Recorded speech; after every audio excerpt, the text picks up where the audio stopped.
Fala pessoal, aqui é o professor Caju. Vamos para mais uma resolução comentada, prova UFT 2020/1, questão de física, e ela diz o seguinte: a figura que se segue mostra um circuito onde R é igual a 2 ohms. O trabalho realizado pelo campo elétrico para mover uma carga elétrica dentro do circuito do ponto A até o ponto B em 0,6 segundos será D, e aí você tem o desenho do circuito. Vou fazer ele aqui rapidamente.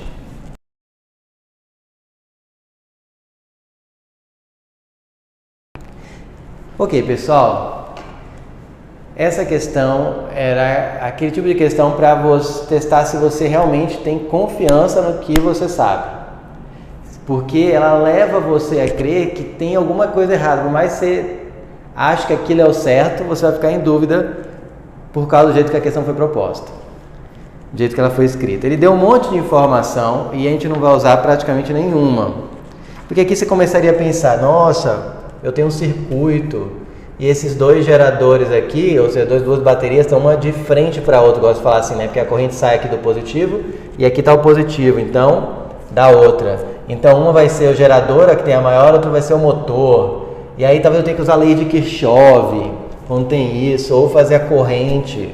Só que aí ele pergunta do trabalho do campo elétrico, que lembra o que? Eletrostática, e tem um circuito, né? E para levar de A até B no meio do fio, aí você começa a pirar. Mas se você respirar fundo,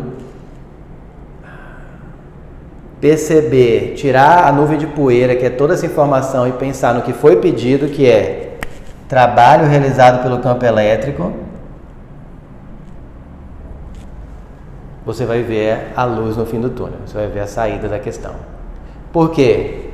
O trabalho realizado pelo campo elétrico é dado por Q, que é a carga que você vai deslocar, vezes U, que é a diferença potencial entre um ponto e o outro do campo, né? Aqui vai ter um ponto, vai ter um certo potencial, aqui vai ter um outro potencial, e essa diferença é o U, né? De um ponto A até um ponto B. E o Qzinho é a carga que você desloca desloca de um ponto ao outro. Ok. Só que se você olhar e lembrar um pouquinho de eletrodinâmica, quando você tem um fio liso, sem nenhum elemento de circuito, a gente pode falar que a diferença potencial de um ponto para o outro é zero, porque não tem nenhum elemento de circuito no meio. Lembra que a gente costuma, até quando redesenha um circuito, a chamar, esse aqui é A, esse aqui podia chamar A também, porque é um fio liso, né? Que alguns autores usam. É um fio que não tem elemento de circuito, portanto não tem diferença de potencial entre esse ponto e outro. É como se fosse linhas equipotenciais de um campo elétrico uniforme. Se não tem diferença de potencial, eu não preciso nem saber qual é a carga, né? Porque ele fala que é uma carga elétrica, nem fala de quanto. E dá um tempo, 0,6 segundos. É para deixar você surtando, é para pegar aquele aluno que não interpreta a questão e olha os dados, só anota e fica tentando jogar fórmula, sem entender, para ver se uma dá uma resposta. Isso é a pior coisa que pode fazer. Aluno meu não faz isso. Porque antes ele começar a tentar jogar um monte de fórmula e jogar as fórmulas, escolhendo a fórmula por causa dos dados, ele vai ler a questão e vai escolher a fórmula por causa do enunciado, por causa da interpretação, e não por causa dos dados.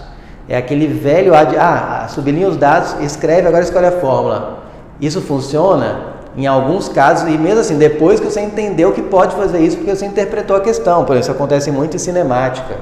Mas aqui, ele jogou um monte de coisa, jogou uma eletrostática com eletrodinâmica, circuito, deu tempo, 0,6 segundos, para você ficar surtando. Para esse tipo de aluno que anota os dados e fica tentando escolher fórmula, fica surtado. Se ele parasse e escolhesse a fórmula não pelos dados, mas pelo que ele interpretou e pelas formas que ele lembra do assunto relacionado à interpretação dele, que é trabalho de campo elétrico, e lembrar que é Q vezes U, aí ele ia observar que de A para B não tem diferença de potencial, porque é um fio liso, o U é zero, portanto, não importa qual seja a carga, o trabalho elétrico vai ser de 0 joules, o trabalho do campo elétrico é de 0 joules. Usei os 0,6 segundos? Não. Usei o circuito? Só esse trecho, não me interessou aqui ser motor, gerador. Usei os R's? Não, que eram 2 ohms. Então essa é uma questão muito bem bolada para deixar na frente aquele aluno que valoriza a interpretação, o desenho, a visualizar o que está acontecendo e focar no que está sendo pedido e não no que é dado e ficar tentando jogar fórmula para ver se bate com alguma resposta, tá? Não façam essa última opção, façam a primeira, interprete, visualize e a partir daí traga aquele assunto, lembre das fórmulas e aí sim veja o que se encaixa naquele contexto e veja se você tem os dados para preencher aquela fórmula, ok? Treinem isso e até a próxima resolução. A questão é 0, só voltou o gabarito, né? C 0 joules e até a próxima resolução.